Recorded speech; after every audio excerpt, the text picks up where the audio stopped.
I don't know how it lets them know. Hi, everybody. I'm going to see if it tells you guys to jump on this way. I'm sorry that I messed it up.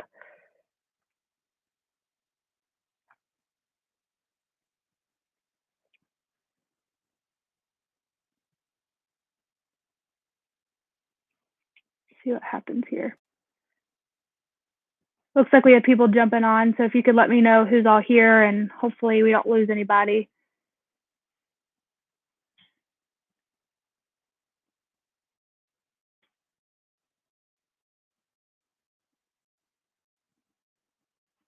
Hi, Hannah.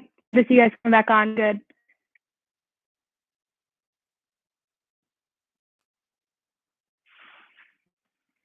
All right, Makai, good. Good. Sorry about that. That's what I get for trying something new. It's just so nice out. Hi, Tay.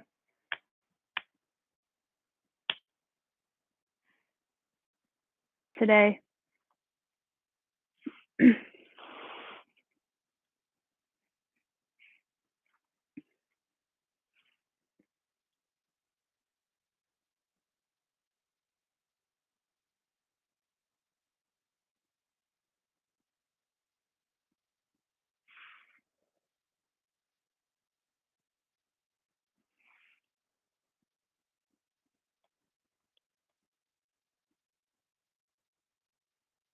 Sorry, I'm trying to help get people back on here.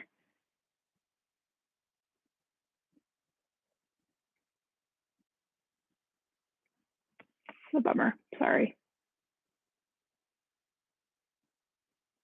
Hi, Addison. Good to see you.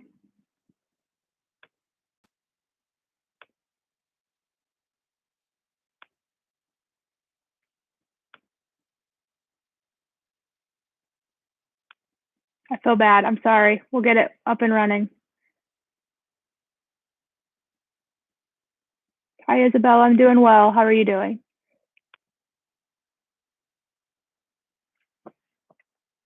Hi, Jonah. Good. Okay, you guys got it figured out. That's good. All right. Hopefully. Hi, Angel. Good. This is good. It's working. People are getting on here.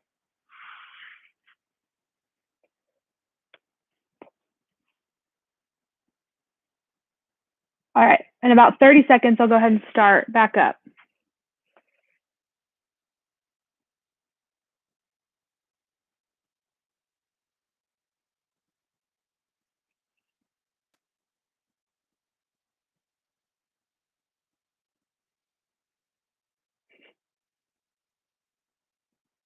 Hi, Marcus.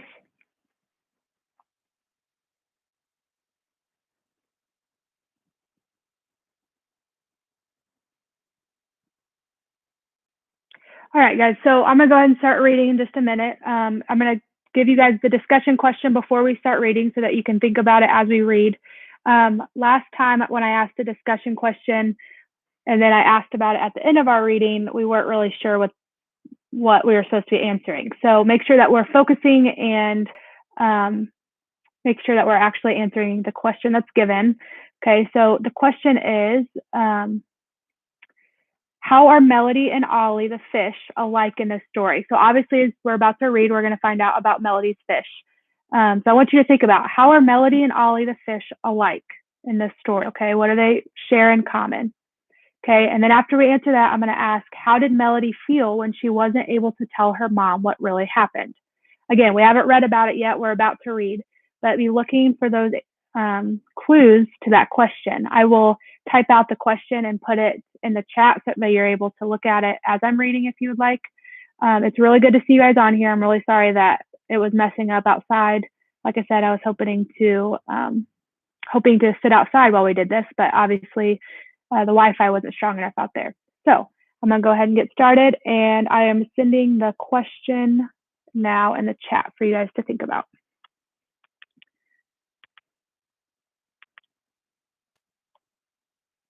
All right, Chapter 7, Out of My Mind. When I sleep, I dream. And in my dreams, I can do anything. I get picked first on the playground for games. I can run so fast. I take gymnastics and I never fall off the balance beam. I know how to square dance and I'm good at it. I call my friends on the phone and we talk for hours. I whisper secrets. I sing. When I wake up in the morning, it's always sort of a letdown as reality hits me. I have to be fed and dressed so I can spend another long day in a happy face room at Spalding Street School.